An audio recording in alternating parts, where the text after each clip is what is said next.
I always tell myself I should be known better at the moment. Mason suggested we film inside the old Calderon house, the one everyone in town avoided, like it carried a contagious curse. From the outside, it looked like time itself had tried to erase a trodden porch. Peeling gray paint, windows dark, even in daylight, but something about it felt awake, like it was leaning toward us before we even stepped inside.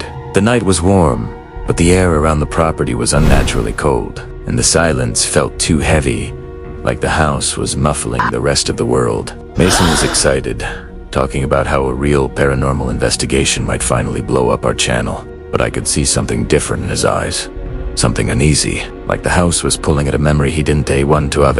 Inside, it smelled like damp wood and old metal, like a basement that had been locked for decades.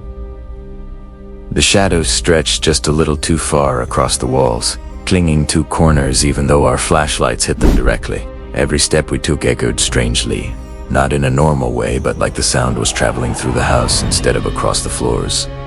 And then there were the footsteps, ours, and one more, bare, soft, pacing just a little behind us. When I spun around, the hallway behind us was empty, long and crooked, like it had added a few feet just while we were looking away. Mason whispered that he'd seen someone on the stairs, a woman in an old dress, still, silent, watching us, but when I looked, there was only the staircase in a darkness so thick it felt like it was breathing. We reached the upper floor, and the temperature dropped even more.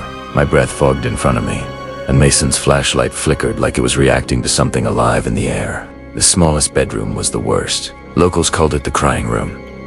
And the moment we stepped inside, the floor was scattered with old photographs, hundreds, maybe more, every single person in them blurred except for the eyes. All the eyes stared directly at us, wide and scared, like they were warning us to leave. When Mason tried to move a photo, a whisper rose from the corner behind him. It was quiet, but sharp, like it cut through the air. "Don't leave again." He froze instantly, and when I touched his arm, his skin felt colder than the room, like he'd stepped through winter.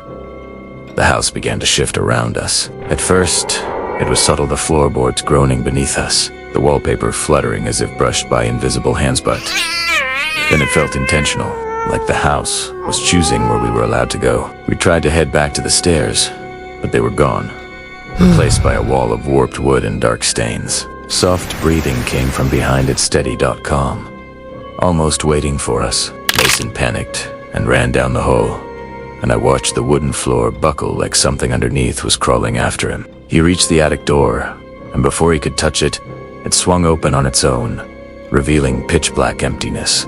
A voice drifted out. Quiet. Familiar. Almost loving. "Mason, you came back." That one sentence changed everything. I remembered what his older brother once told me, how Mason had gone missing inside this house when he was 8 years old. Found hours later standing in the hallway upstairs, unresponsive and shivering. He never talked about those missing hours, but something in him clearly remembered. His breathing slowed like the fear was leaving him, replaced by some strange recognition. "I remember you," he whispered. I grabbed his arm, but the darkness in the doorway stretched outward like liquid shadow and wrapped around him gently, almost tenderly, then yanked him inside with a force that didn't belong to anything human. The door slammed shut so hard the whole house shook. I pounded on it until my fists burned, calling his name, begging, cursing, anything but. Then the knocking started again, not from the door, from the walls. Dozens of hands, dozens of frantic knocks, like all the people who never escaped were trying to warn me to run. I stumbled back, heart hammering, and the hallway twisted again. Every door I opened led to another hallway, then another, looping endlessly, until I understood. The house wasn't confusing me. It was isolating me, hurting me. Like prey, the air thickened. My chest tightened. The shadows pressed in like they were inhaling me. But then, for reasons I still don't understand, the front door appeared again at the end of the hall, clearer than before. I reached for the knob, hands shaking, and just as I pulled it open, a cold hand settled on the back of my neck. A whisper slid down my spine, soft and intimate. Next time, don't return alone. The door flew open and threw me outside like the house was spitting me out. The property fell silent behind me. No screams. No footsteps. No movement at all. Mason never walked out. Police searched. Nothing. His footage was corrupted. Every file empty except for a single sound. Slow knocking. Patterned. Patient.